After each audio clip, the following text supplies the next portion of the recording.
আল্লাহ আমার রব, এই রবি আমার সব। দামে দামে তন মনে তারি অনুভব। তোমার দুনিয়াতে আমি যেদিকে তাকাই, অথই নিয়ামতে ডুবে আছি সবাই। পাক পাখালির গানে শুনি তসবিহ কলরব, তসবিহ কলরব। আল্লাহ আমার রব, এই রবি আমার সব। আসসালামু আলাইকুম, আলহামদুলিল্লাহ, আসসালাতু ওয়াসসালাম আলা রাসূলিল্লাহ। প্রিয় দর্শক, আপনারা যারা দেশে আছেন প্রবাসে, সবাইকে জানাই অনেক অনেক প্রীতি ও শুভেচ্ছা। শুরু হলো আন্টিবাই আয়োজিত এবং লাভ হলো নিবেদিত অনুষ্ঠান আপনার জিজ্ঞাসা। আপনাদের সাথে আছি আমি জয়নুল আবেদিন আজাদ, আর আপনাদের মনে জাগা প্রশ্নের জিজ্ঞাসার জবাব দিচ্ছেন বিশিষ্ট আলেম ডক্টর মোহাম্মদ সাইফুল্লাহ। আসসালামু আলাইকুম ওয়া রাহমাতুল্লাহি ওয়া বারাকাতুহু। প্রিয় দর্শক, চলুন তাহলে জিজ্ঞাসার জগতে। শুরুতে একটি ইমেল, এটি পাঠিয়েছেন আবুল কাশেম, জামালপুর থেকে। লিখেছেন, ইবলিস শয়তান যখন ফেরেশতা ছিল তখন তার নাম কি ছিল এবং সে কত বছর ফেরেশতা হিসেবে ছিল, সে ব্যাপারে কি কোরআন ও সহিহ হাদিসে কিছু বলা আছে? ইবলিস শয়তান সে কখনো ফেরেশতা ছিল না। আল্লাহ সুবহানাহু ওয়া তাআলা কোরআনে কারীমের মধ্যে বলেছেন যে যখন ইবলিস ইল্লা ইবলিসা কানা মিনাল জিন্নি ফাফাসাকা আন আমরি রাব্বিহ, ইবলিস সে জিনদের অন্তর্ভুক্ত ছিল। ফাফাসাকা আন আমরি রাব্বিহি, সে তার রবের নির্দেশ লঙ্ঘন করে চলে গেছে। সূরাত আল বাকারার মধ্যে বলেছেন ইল্লা ইবলিসা আবা ওয়াস্তাকবার ওয়া কানা মিনাল কাফিরিন। ইবলিস সে সিজদা করেনি, অস্বীকার করেছে, ওয়াস্তাকবার এবং অহংকার করেছে। আল্লাহ রাব্বুল আলামিনের সর্বপ্রথম বাধ্যতা সে করেছে। সর্বপ্রথম বাধ্যতার সূরত ছিল, ধরন ছিল অহংকারের মাধ্যমে। অহংকারের মাধ্যমে সর্বপ্রথম আল্লাহ তাআলার বাধ্যতা হয়েছে, আর সেই সর্বপ্রথম অবাধ্য ব্যক্তি। তারপরে ওয়া কানা মিনাল কাফিরিন, ফলে সে কাফেরদের মধ্যে অন্তর্ভুক্ত হয়েছে। তাই সে কখনো ফেরেশতা ছিল না। তার মানে মূল হচ্ছে সে জিন ছিল। জিন জাতিকে আল্লাহ সুবহানাহু ওয়া তাআলা যা দিয়ে সৃষ্টি করেছেন তা থেকেই তাকে সৃষ্টি করা হয়েছে। তার বক্তব্য থেকে সাব্যস্ত হয়েছে খালাকতাহু মিন তিন ওয়া খালাকতানি মিন নার, যে আমাকে আগুন থেকে সৃষ্টি করেছেন, আর তাকে বলতে আদমকে বুঝাচ্ছে, আর আদমকে সৃষ্টি করেছেন আপনি মিন তিন, কাদা মাটি থেকে। তাহলে এখান থেকে বোঝা যাচ্ছে যে সে আগুন থেকে সৃষ্ট জিন ছিল, কখনো ফেরেশতা ছিল না। এখন এখানে একটি প্রশ্ন আসতে পারে, সেটা হচ্ছে তাহলে ফেরেশতাদের সাথে তার মানে কীভাবে সম্পর্ক হলো? এই নিয়ে যে ধরনের যে বক্তব্যগুলো আমাদের কাছে প্রচলিত আছে সবগুলো ইসরায়েলি রেওয়ায়াত। ইসরায়েলি রেওয়ায়াত বলতে কাকে বোঝায়? যেই সমস্ত রেওয়ায়াতগুলো বনি ইসরায়েলের কাছ থেকে পাওয়া গিয়েছে, রাসূলুল্লাহ সাল্লাল্লাহু আলাইহি ওয়াসাল্লামের সুস্পষ্ট কোনো সহিহ হাদিসের মাধ্যমে প্রমাণিত হয়নি, এই ধরনের রেওয়ায়াতকে ইসরায়েলি রেওয়ায়াত বলা হয় থাকে। এখানে মানে এই সমস্ত রেওয়ায়াতের যে মূল কথা সেটা হলো এই যে সে আল্লাহ তাআলার যখনই বান্দা ছিল তখন আল্লাহ রাব্বুল আলামিনের নৈকট্য লাভ করার কারণে, মানে আল্লাহ তাআলার কাছে যারা নৈকট্য লাভ করেছে তাদের মধ্যে সে অন্তর্ভুক্ত হয়েছে। তখন সে ওই ফেরেশতাদের ওই যে মানে জমরা ছিল, যে গ্রুপ ছিল, সেই গ্রুপের মধ্যে সেও ছিল, তার মধ্যে অন্তর্ভুক্ত। মানে সে সেখানে তার অবস্থানও সে পরিবেশের মধ্যে ছিল। ফলে সেই নির্দেশ মানে সেখানে যাদেরকে নির্দেশ দেওয়া হয়েছে তারা এই নির্দেশের মধ্যে অন্তর্ভুক্ত ছিল, নির্দেশের আওতাধীন ছিল। এই তাকলিফ বা এই নির্দেশ তার উপর এই ক্ষেত্রে বর্তানো হয়েছে, কিন্তু সেই নির্দেশকে লঙ্ঘন করেছে, সেই নির্দেশকে সে লঙ্ঘন করেছে। অনেক কথা বলা হয় তাকে, কিন্তু সবগুলো রেওয়ায়তই আসলে মিথ্যা হওয়ার কারণে আমরা এত বিস্তারিত সেগুলো সম্পর্কে কথাই বলতে চাই না। মানে এগুলো সবগুলোই মিথ্যা এবং ইসরায়েলি রেওয়ায়ত, সুতরাং এগুলো নিয়ে আলোচনা করার খুব বেশি প্রয়োজন আছে বলেই আমরা মনে করি না। বাকি মানে এতটুকুই যথেষ্ট যে মানে আল্লাহর বিধানকে লঙ্ঘন করার কারণে আল্লাহ রাব্বুল আলামিন আদম আলাইহিস সালামকে সিজদা করতে তাকে নির্দেশ দিয়েছেন, যে এই বিধানটা লঙ্ঘন করার কারণে সে আল্লাহ রাব্বুল আলামিনের এই কুফরিতে লিপ্ত হয়েছে এবং পরবর্তীতে আল্লাহর বিধান থেকে সে বাইরে চলে গিয়েছে। কিন্তু আল্লাহ সুবহানাহু ওয়া তাআলা মানে তাকে একটা অবকাশ দিয়েছে, সেটা আল্লাহ তাআলার কাছে সে চেয়ে নিয়েছে। সেটা হচ্ছে যে রাব্বি আনজিরনি ইলা ইয়াউমি ইউবআসুন, যে হে আল্লাহ, হে আমার রব, আপনি আনজিরনি, আমাকে অবকাশ দিন, ইলা ইয়াউমি ইউবআসুন, একেবারে পুনরুত্থান দিবস পর্যন্ত, মানে ওই যে মানে কিয়ামতের আগ পর্যন্ত তাকে অবকাশ দেওয়া হবে। মানে সে এই অবকাশটুকু আল্লাহ রাব্বুল আলামিনের কাছ থেকে চেয়ে নিয়েছে। আল্লাহ তাআলা হয়তো মানে তার এই দোয়াটা কবুল করেছেন। এটা কোরআনে কারীমের বক্তব্যের মাধ্যমে সাব্যস্ত হয়েছে। বাকি মানে যে কথাগুলো রয়েছে সেগুলো কোনোটাই কোরআন এবং হাদিসের সুস্পষ্ট বক্তব্যের মাধ্যমে বা সহিহ কোনো হাদিসের মাধ্যমে সাব্যস্ত হয়নি। আমরা জানলাম, প্রিয় দর্শক, ভাই আবুল কাশেম আপনি আরও লিখেছেন, একজন আলেম বলেছেন যেসব শায়েখরা সহি হাদিস বলে বেড়ান, তারা কি প্রতিদিন যে 17 রাকাত ফরজ সালাত আদায় করতে হয় সহি হাদিস থেকে তার দলিল দিতে পারবেন? এ ব্যাপারে কিছু বলবেন?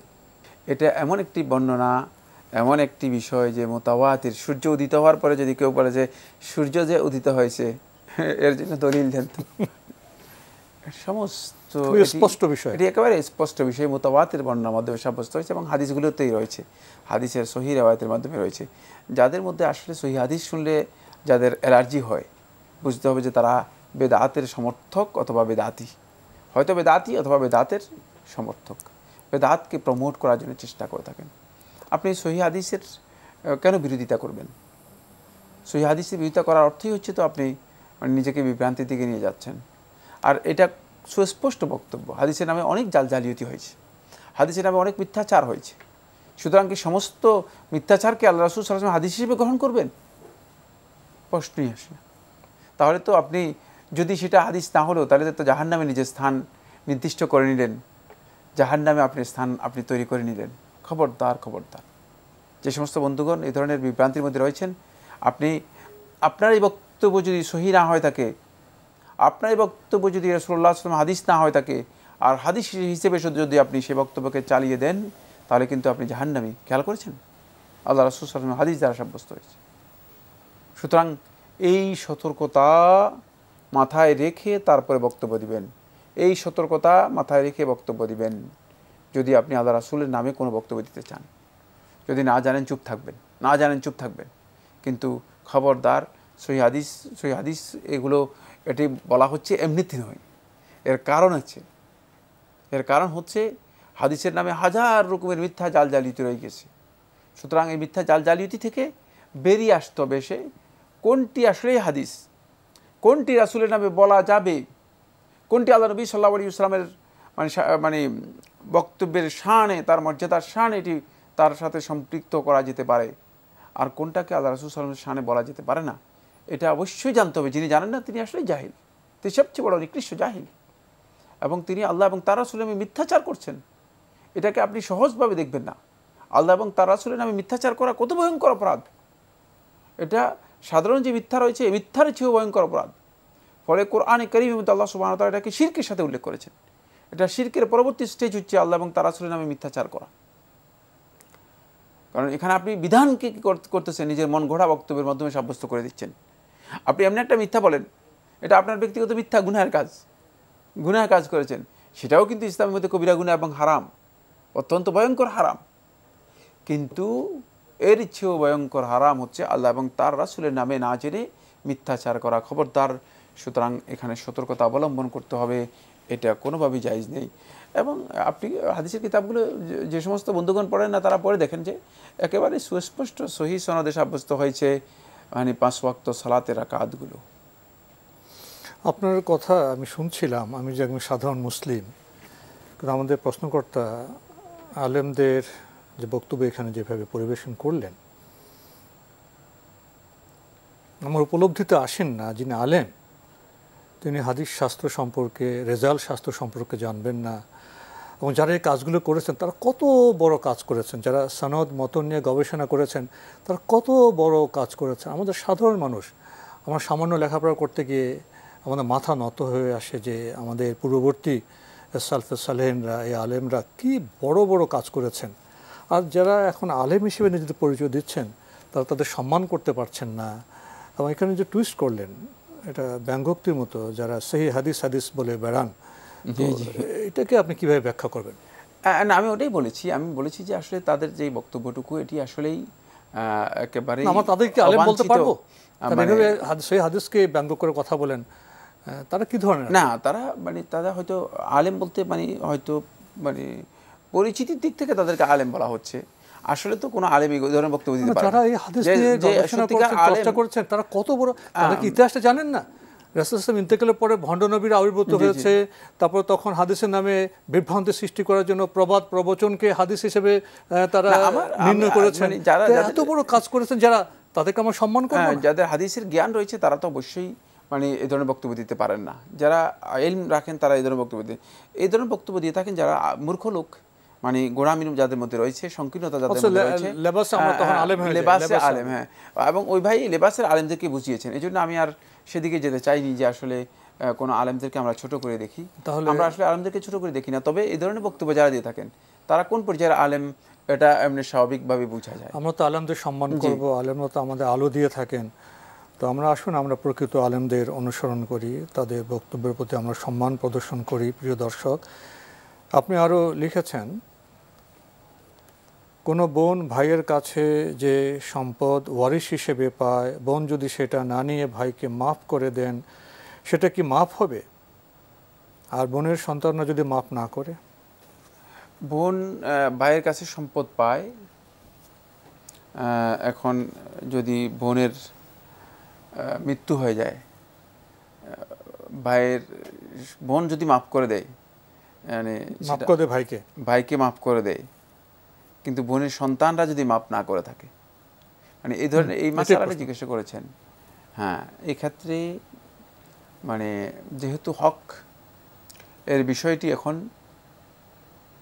বোনের সন্তানদের সাথে সম্পৃক্ত হয়ে গিয়েছে, সেক্ষেত্রে অবশ্যই আপনার কাছে বোনে যদি মাফ করে দেয়, বোন ওই তার ওয়ারিশ যারা রয়েছে, ওয়ারিশদের সকলের কাছ থেকে সম্মতি নিয়ে সবাই আপনাকে কি করতে হবে, লিখিতভাবে বলতে হবে যে হ্যাঁ আমরা ক্ষমা করে দিলাম।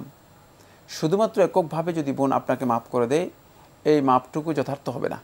তার কারণ হচ্ছে, যেহেতু এর সাথে মূলত বোনের সন্তানদের হক জড়িত হয়ে গিয়েছে।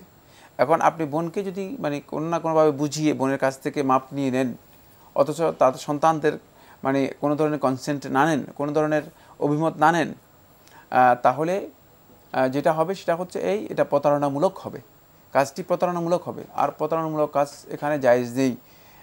যেহেতু মাপ করার বিষয়টি এসেছে, তাহলে বোন এই যে মাপ করেছে, সেক্ষেত্রে সন্তানরা অবশ্যই সাক্ষ্য হিসেবে থাকবে যে হ্যাঁ আমার মা ইচ্ছাকৃতভাবে তাঁর ভাইকে এই সম্পদ মাফ করে দিয়েছে। সেক্ষেত্রে অবশ্যই সন্তানদেরকে এখানে ইনভলভ করতে হবে, সন্তানরা যাতে করে জানে যে আমার মা এটা মাফ করে দিয়েছে। কিন্তু গোপনে আপনি আপনার বোনকে বুঝিয়ে অথবা কোনো না কোনো চালাকি চলচাতুরির আশ্রয় নিয়ে তাকে আপনি বলবেন আর তিনি মাফ করে দেবে, আপনি মনে করবেন যে মাপ হয়ে গিয়েছে। না, এই ধরনের মাপ সম্পদের ক্ষেত্রে হবে না।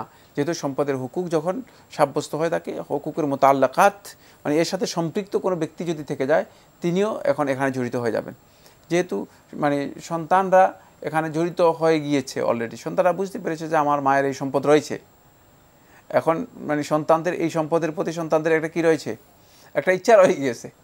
ফলে সন্তানদেরকে মা যদি ওই সম্পদ থেকে এখন তার ইচ্ছা অনুযায়ী তিনি যদি বঞ্চিত করতে চান, তাহলে তিনি অবশ্যই সন্তানদের সাথে আলাপ করেই তিনি এই কাজটি করতে হবে।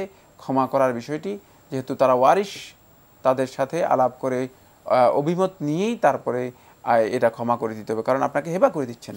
সুতরাং হেবা করার বিষয়টি, ওয়ারিশদেরকে মাহরুম করে বঞ্চিত করে, এই বিষয়টি ওয়ারিশদের সাথে অবশ্যই পরামর্শ করতে হবে। সেখানে ওয়ারিশটা সহ যদি বলে যে ঠিক আছে আমার মা যেহেতু ক্ষমা করে দিয়েছে, আমরাও এর জন্য আমাদের কোনো দাবি নেই, তাহলে এটি সাব্যস্ত হবে। অন্যথায় এটা প্রতারণামূলক হবে। শুধুমাত্র গোপনে বোনের কাছ থেকে লিখিত নিয়ে নিলেন অথবা স্ট্যাম্পের মধ্যে সিগনেচার নিয়ে নিলেন, এ ধরনের কাজ আমাদের সমাজের মধ্যে অনেক হয়ে থাকে। এবং আমাদের এই সমস্ত যারা ভাই রয়েছেন, প্রতারণামূলক ভাই যারা আছেন আর কি, যারা প্রতারণার কাজ করে থাকেন, তারা মনে করেন যে বোন আমাকে ক্ষমা করে দিয়েছে। কিন্তু বন্ধুগণ, খেয়াল রাখবেন যে আল্লাহ সুবহানাহু ওয়া তাআলার কাছে এই সমস্ত ক্ষমার কোনো মূল্য হবে না। এটা প্রতারণা এবং আল্লাহ তাআলার কাছে এর জন্য জিজ্ঞাসিত হবে। আমরা ভাই আবুল কাশেম আপনার প্রশ্ন পড়ছিলাম, আপনি আরও লিখেছেন, বাবা বেঁচে থাকতে সন্তান মারা গেলে সেই সন্তানের ছেলে মেয়েরা কি দাদার সম্পদের ওয়ারিশ হবে? প্রশ্ন করেছেন যে বাবা বেঁচে থাকতে সন্তান মারা গেলে সেই সন্তানের ওয়ারিশরা দাদার সম্পদের মালিক হবে কিভাবে? মানে নিয়ম তো হচ্ছে মানে আমার ওয়ারিশ, আমার সন্তান যারা আছে আমার সম্পদের মালিক হবে। সেই সন্তানের মানে মানে সেই মানে যার তাদের পিতার সম্পদের মালিক হবে, দাদার সম্পদের মালিক হবে না। দাদার সন্তানরা দাদার মানে সম্পদের মালিক হবে। ইসলামী শরীয়তের বিধান হচ্ছে এইভাবেই, মানে ওয়ারিশদের মানে যেহেতু এটা স্টেপ করা রয়েছে, জেনারেশন নির্দিষ্ট করা আছে, সুতরাং প্রথম জেনারেশন তাদের মানে বাপ থেকে ওয়ারিশ হবেন, আর পরবর্তী জেনারেশন তাদের বাপ থেকে ওয়ারিশ হবেন। এখানে দাদার সম্পদের ওয়ারিশ হওয়ার বিষয়টি মানে সাব্যস্ত হবে না, কারণ দাদার প্রশ্নই আসে না। তাহলে তো মানে এভাবে মানে দাদার যে সন্তানরা রয়েছে তারা কোন দিকে যাবে? এখানে শৃঙ্খলা ভঙ্গ হয়, শৃঙ্খলা লঙ্ঘিত হয়, এটা শৃঙ্খলার বাইরের বিষয়। মানে এখন যেমনিভাবে মানে এই সন্তান যে সন্তান মারা গেছে তার যদি মনে করেন দাদার চেয়ে অনেক বেশি সম্পদ থাকে, সেক্ষেত্রেও তো মানে এই সন্তানরা মালিক হবে, এটা তো তার অন্য ভাইরা এখন মালিক হবে না, অন্য ভাইরা মালিক হবে না। এই জন্য ইসলামের বিধান হচ্ছে শৃঙ্খলার সাথে ইসলাম এগুলোকে তারতিব অনুযায়ী, জেনারেশন অনুযায়ী এটাকে তারতিব করে দিয়েছে। সুতরাং সে তারতিব এখানে লঙ্ঘিত হবে না। এক্ষেত্রে ওই সন্তানরা নিজের বাপের সম্পদের মালিক হবে, দাদার মালিকানা সাব্যস্ত হবে না, বা দাদার সম্পদের মালিক হবে না। দাদার ওয়ারিশ হবে, দাদার মানে ওয়ারিশ যারা রয়েছে তারাই তার সম্পদের মালিক হবে। তো নাতিরা যদি দরিদ্র হয় দাদাকে ওসিয়ত করতে পারবেন? হ্যাঁ, এক্ষেত্রে হাক্কান আলাল মুত্তাকিন, কোরআন কারীমে আল্লাহ সুবহানাহু ওয়া তাআলা সূরাতুল বাকারার মধ্যে বলে দিয়েছেন যে হাক্কান আলাল মুত্তাকিন, মুত্তাকিদের হক সেটা হচ্ছে অধিকার হচ্ছে যে তারা এই ধরনের ওসিয়ত করে যাবে।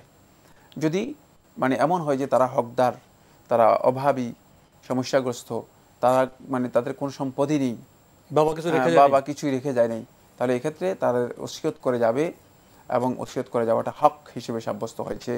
যেহেতু ওসিয়তের বিষয়টি আল্লাহ সুবহানাহু ওয়া তাআলা একেবারেই যখন বর্ণনা করেছেন তখন এই কথা বলে দিয়েছেন যে হাক্কান আলাল মুত্তাকিন, মুত্তাকিদের এটা হক হিসেবে সাব্যস্ত হয়েছে। তখন দাদা নাতিদের সম্পদ দাদা হ্যাঁ ওসিয়ত করে যাবেন। আমরা জানলাম এবং উপলব্ধি করলাম ইসলামের বিধানের সৌন্দর্য সম্পর্কে। প্রিয় দর্শক, আমাদের হাতে আরও একটি ইমেল পাঠিয়েছেন খোকন খান।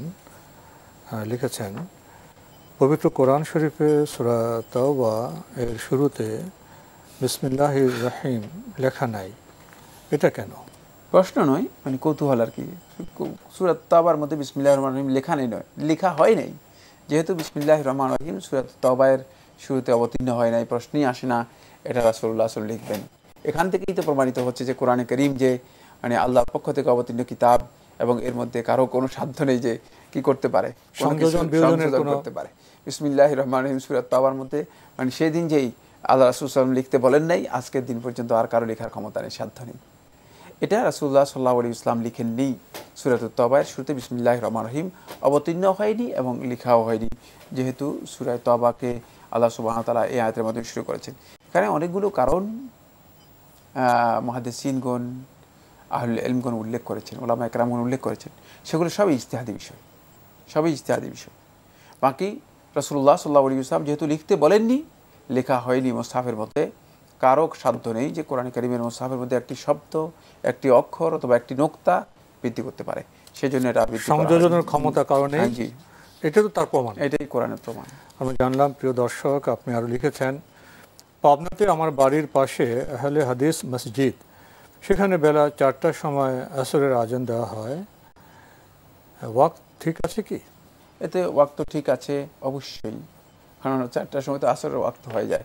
বাংলাদেশে আসরের ওয়াক্ত এখন কয়টায় হয় আপনি যদি গুগলে যান অথবা মক্কার যেই ক্যালেন্ডার রয়েছে সেই ক্যালেন্ডারে যান, আপনি দেখতে পাবেন বাংলাদেশের টাইমে অনেক সময় দেখা যায় যে আপনি ওই যে মক্কার যেই লাইভ প্রোগ্রামটা হয়ে থাকে, লাইভ প্রোগ্রামের নিচে শোটা পৃথিবীর সময় সালাতের সময় ওয়াক্ত আসে, সেখানে বাংলাদেশের টাইম আসে, দেখবেন যে কয়টায় হয়ে থাকে, সেটা মানে 4টার অনেক আগে হয়ে যায়। সুতরাং এটি টাইম পরিপূর্ণরূপে ঠিক আছে, এটাই বিশুদ্ধ টাইম সালাতের, আসরের সালাতের এটাই হচ্ছে মূলত প্রকৃত টাইম। আমরা জানলাম। প্রিয় দর্শক আরও লিখেছেন, হারাম শব্দের অর্থ কি, আর আরবিতে হারাম মাস বলতে কি বোঝায়?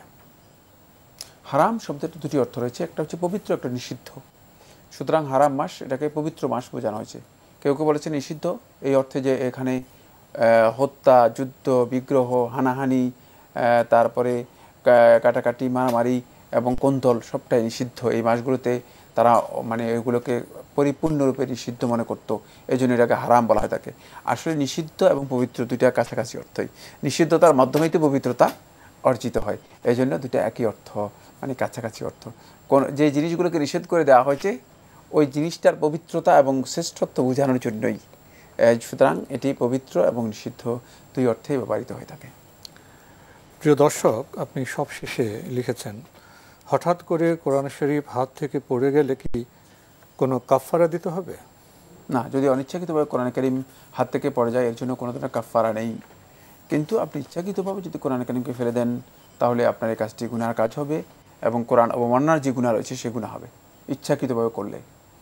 এর জন্য আল্লাহ তাআলার কাছে আপনাকে অবশ্যই তওবা করতে হবে। সেক্ষেত্রে আপনি তওবা করবেন, মানে ভিন্ন কোনো কাফফারা এর জন্য নেই। তবে এক্ষেত্রে যদি কেউ সদকা করে দেন সেটা ব্যক্তিগত বিষয়, এটা বিধান নয় না সদকা করে দেওয়া। আর অনিচ্ছাকৃত কারো কাছ থেকে পড়ে গেলে অবহেলা যদি তিনি না করে থাকেন এর জন্য তিনি গুনাহগার হবেন না। তো আজকে আমাদের এখানে শেষ করতে হচ্ছে। আপনাকে অনেক ধন্যবাদ। আপনাকে অশেষ ধন্যবাদ। প্রিয় দর্শক, আমরা এতক্ষণ দেখছিলাম এনটিভি আয়োজিত এবং লাভ হলো নিবেদিত অনুষ্ঠান আপনার জিজ্ঞাসা। আমাদের অনুষ্ঠান আপনারা এনটিভি অনলাইনেও দেখতে পারবেন, ভিজিট করুন www.ntvbd.com। এছাড়া ইউটিউবে এবং আমাদের ভেরিফাইড ফেসবুক পেজে অনুষ্ঠান দেখতে পারবেন। প্রিয় দর্শক, সবশেষে আমরা পবিত্র কোরআন শরীফ সম্পর্কে একটি প্রশ্ন পেয়েছি। তো এটি আমাদের যাপিত জীবনের প্রশ্ন। হঠাৎ হাত থেকে পড়ে গেলে আমরা জানলাম যদি ইচ্ছাকৃত না হয় তাহলে কোনো কাফফারার প্রয়োজন নেই, তেমন কোনো বিধান নেই। তারপর তো প্রশ্ন থেকে যায়, হঠাৎ করে কোরআন শরীফ আমাদের হাত থেকে পড়ে যাবে কীভাবে? কোরআন শরীফ কি হঠাৎ করে পড়ে যাওয়ার মতো কোনো বিষয়? এক্ষেত্রে বোধহয় আমার সচেতন হলো তো পড়ে না যাওয়ারই কথা। আমাদের কোরআন শরীফের সাথে আচরণ আদব কেমন হওয়া উচিত, এক্ষেত্রে বোধহয় আমাদের আরও সচেতন হওয়া প্রয়োজন। চিঠি লিখুন, প্রশ্ন পাঠান আমাদের ঠিকানায়। পরিচালক আপনার জিজ্ঞাসা, এনটিভি, বিএসসি ভবন, 7ম তলা, 102 কাজী নজরুল ইসলাম এভিনিউ, কারওয়ান বাজার, ঢাকা 1215। আপনারা ইমেলও করতে পারেন। আমাদের ইমেল অ্যাড্রেস আপনার জিজ্ঞাসা @ntvbd.com। প্রিয় দর্শক, মহান আল্লাহ আমাদের সবাইকে নিরাপদে রাখুন, রাখুন শান্তিতে। আসসালামু আলাইকুম। আল্লাহ আমার রব, এই রবি আমার সব, দামে দামে তুন মনে তারি অনুভব। আল্লাহ আমার রব, এই রবি আমার সব।